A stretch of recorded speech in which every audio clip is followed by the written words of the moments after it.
Doutora Gorete Timóteo, seja bem-vinda mais uma vez ao nosso programa Estação Sorriso, aliás, Estação Saúde, e agora com um tema específico, que é dentistas nas UTIs. Suas considerações iniciais ao nosso público. Eu quero agradecer o convite, doutor Júnior, e a TV Master, e a todo o público que nos assiste. Doutora, realmente, mas vamos ao que interessa, né? Afinal, nós queremos saber qual a importância dos cirurgiões dentistas nas unidades de terapia intensiva. Então, 60% das infecções hospitalares corresponde às pneumonias associadas à ventilação mecânica.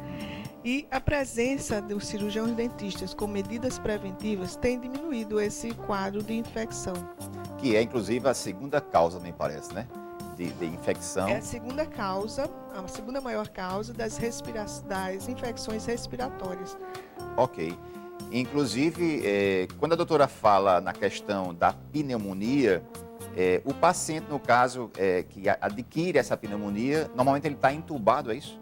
Ele está entubado e aspira essa bactéria? A PAV, que é a infecção a nosocomial, a infecção associada à ventilação mecânica, é a pneumonia que se dá após 48 horas do paciente interno na UTI.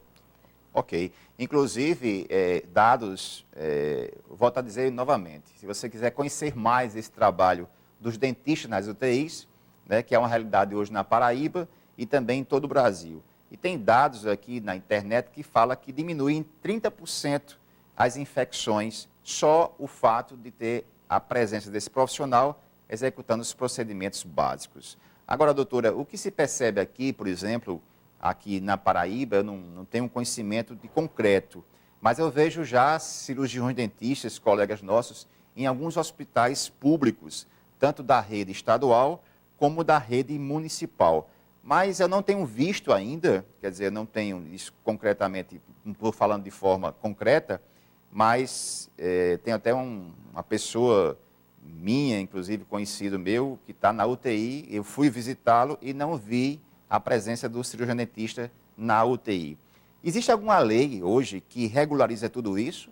Porque a gente vê isso nos hospitais públicos e não está vendo ainda nos hospitais privados. Finalmente, existe a lei ou não existe essa lei? Existe a lei RDC número 7 da Anvisa, que cuida de todos os procedimentos que são utilizados na UTI para o bem-estar do paciente. Então, realmente existe essa lei da Anvisa. Então, olha só, que bom, né? Agora você tem dentro das UTIs, a presença do cirurgião dentista. Estamos conversando aqui com a doutora Gorete Timóteo. Ela é da Odontocore, inclusive tem o telefone dela aí na tela. E está falando, ela é mestre em odontologia intensivista pela Sobrate. Inclusive, estamos falando aqui sobre essa presença, a importância do cirurgião dentista em UTIs. Você tem alguém na UTI? Percebeu que já existe cirurgião dentista na UTI?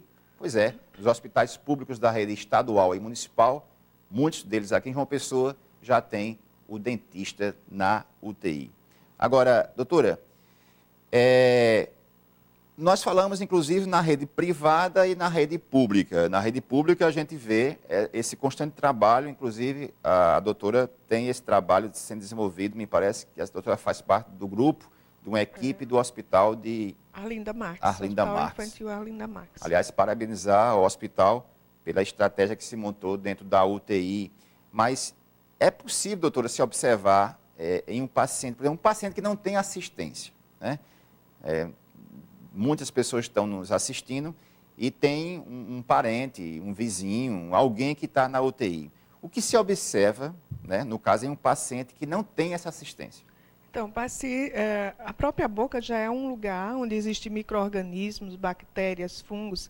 E se esse paciente não tem essa higiene bucal sistemática, vai haver uma proliferação desses micro-organismos. E no paciente que está na UTI, todas as funções desse paciente, do sistema estomatognático, eles estão alterados. Então, o paciente tem uma hipocialia, que é a diminuição do fluxo salivar, ele não consegue mastigar, não consegue falar, nem fazer a sua própria higiene.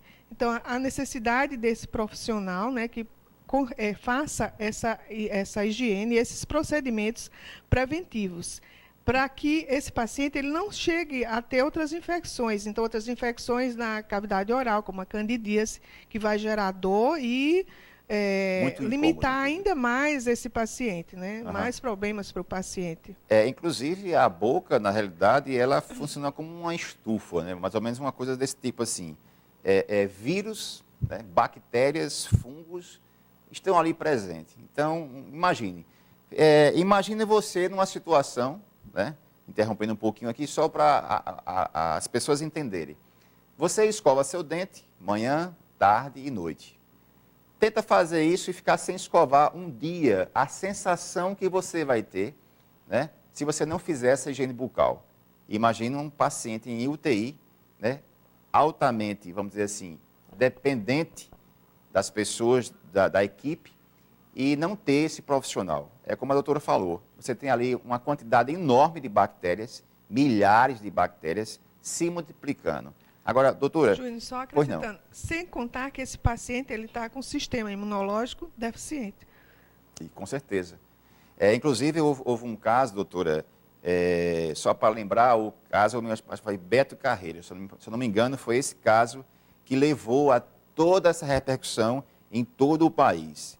Ele teve um problema cardíaco e a origem desse problema se deu exatamente de uma bactéria que foi de origem bucal. E tudo isso levou, né, a se criar, inclusive, existe uma lei correndo também na Câmara dos Deputados, me parece, falando exatamente sobre isso. Então, houve necessidade de morrer uma pessoa famosa e, no entanto, foi uma simples bactéria que estava na boca. Porque existem pacientes que já vão para o hospital, eles já têm focos infecciosos, que vai funcionar como fatores de risco para essas doenças de ordem sistêmica. Exatamente. Inclusive, por mais que a saúde bucal, existe um projeto do governo federal, Brasil Sorridente. Aliás, parabenizar o governo federal por esse programa Brasil Sorridente. Mas tem se percebido que muitas pessoas, acho que inclusive a declaração poderá ser até sua, as condições de saúde bucal. Como é a condição de saúde bucal desses pacientes, por exemplo, que vêm do interior? A situação está sob controle ou não? Os pacientes, além de não ter uma consciência, né, do que é um procedimento de higiene bucal, eles vêm em condições precárias, né, a saúde geral, né, do paciente. E principalmente esses que vêm do interior. Doutora, é possível agora a gente bater um papo assim, para que a colega fale assim, de forma resumida, como se dá essa atuação, né? Porque muitas pessoas nem têm conhecimento, né, que há essa presença do dentista na UTI, é fundamental, né? Não conhecia a história do Beto Carreiro. Eu volto a insistir, se vocês querem ter conhecimento, entre na internet, coloque lá dentistas intensivistas, coloque dentista na UTI, tudo isso você vai conhecer melhor.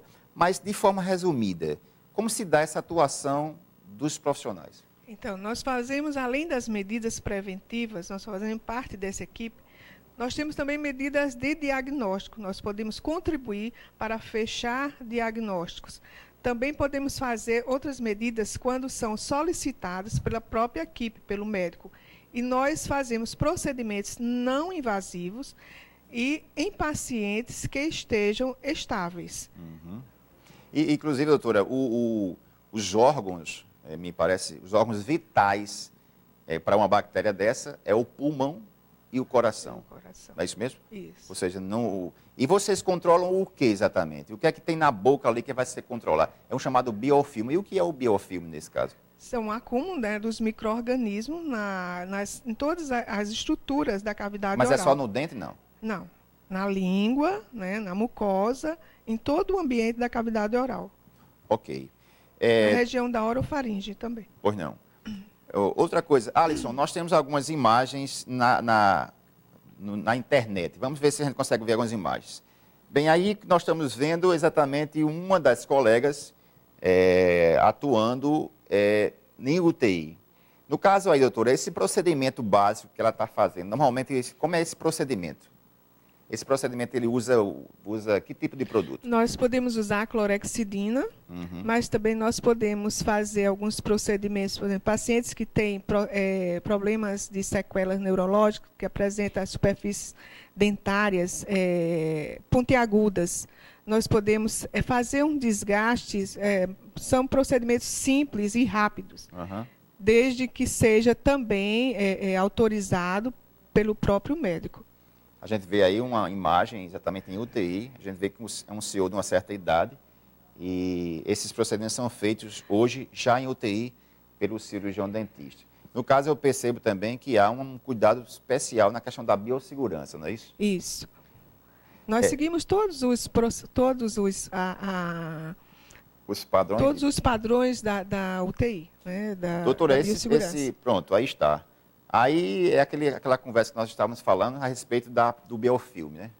Essas aí são as bactérias, essas milhares delas. Quer dizer que uma criaturinha dessa aí, entrando no sangue e indo para um coração ou pulmão, a coisa fica complicada. Então, o paciente que está na UTI, ele fica muito tempo com a boca aberta. E essas bactérias, esses micro-organismos, eles podem ser aspirados e também eles podem seguir uma disseminação pela corrente sanguínea. Aliás, doutor, inclusive existe um filme na internet, se você quiser acessar, chama-se Corpo Saudável. Você entra na internet, no Google, bota Boca Saudável Vídeos, que vai mostrar exatamente isso que a doutora acabou de falar. Ou seja, uma bactéria dessa penetrar na corrente sanguínea e realmente chegar no coração. Doutora, nós estamos vendo aí, eu queria que o pessoal de casa não se assustasse, isso aí não é sangue, isso aí na realidade é um revelador, não é isso? Isso, é evidenciação de placa bacteriana. Explica aí, essa tintura é uma tintura que se usa para que exatamente? Para que o paciente ele consiga ver mais claramente onde está toda a impregnação do biofilme. Esse aí é o biofilme, é isso que vocês controlam exatamente para que isso aí não se multiplique. Isso. No caso, doutora, se, por exemplo, de quanto em quanto tempo se dá esse controle dentro da UTI? A cada 4, 5, como é isso? Horas? Depende de cada paciente. Depende da quantidade do biofilme. Então, o cirurgião dentista ele vai determinar à medida que ele faz o exame da cavidade oral. Nós podemos também, dentro da UTI, fazer não só visualizar esse biofilme, mas também nós podemos fazer uma palpação de todas as estruturas. Isso é muito importante, porque a gente observe lesões bucais, lesões na língua, que também essas lesões elas podem auxiliar no diagnóstico das síndromes. Então, nós fazemos também palpação dos músculos faciais, podemos também fazer palpação dos músculos faciais e de alguns nódulos também presente na rede linfática, na região de cabeça e pescoço. Ok. No caso dessa imagem na tela, a língua, ela se torna também vamos dizer assim, um nicho de bactérias. O que é que, nesse caso, vocês estariam removendo dessa língua? Então, o dorso lingual é onde se acumula maior quantidade de micro-organismos e de bactérias. E é importantíssimo que seja feita essa higiene do dorso, de toda a região lingual e de todas as outras estruturas da cavidade oral. Essa imagem aí é conhecida como saburra lingual. Saburra lingual. Pois é, então para você entender melhor, veja só a situação. Uma pessoa que está na UTI, que passa 3, 4, 5 dias... Imagina uma saburra dessa lingual se não tiver um controle, se não tiver uma pessoa ali perto, um cirurgião dentista. Vamos para outra imagem. Doutora, a senhora falou também que essa presença do cirurgião dentista não se resume praticamente só à higienização, mas a detectar lesões, né? É comum a boca, por exemplo, estar ressecada? Então, a boca do paciente que está na UTI, ela apresenta ressecamento, né? Aquele elite angular também. A presença de candidíase e candidoses também são as lesões mais observadas. São também devido ao uso de medicamentos também.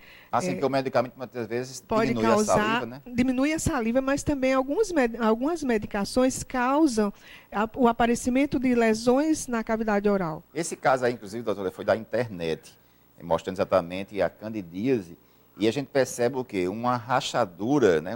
O lábio está tão ressecado que rachou a região labial.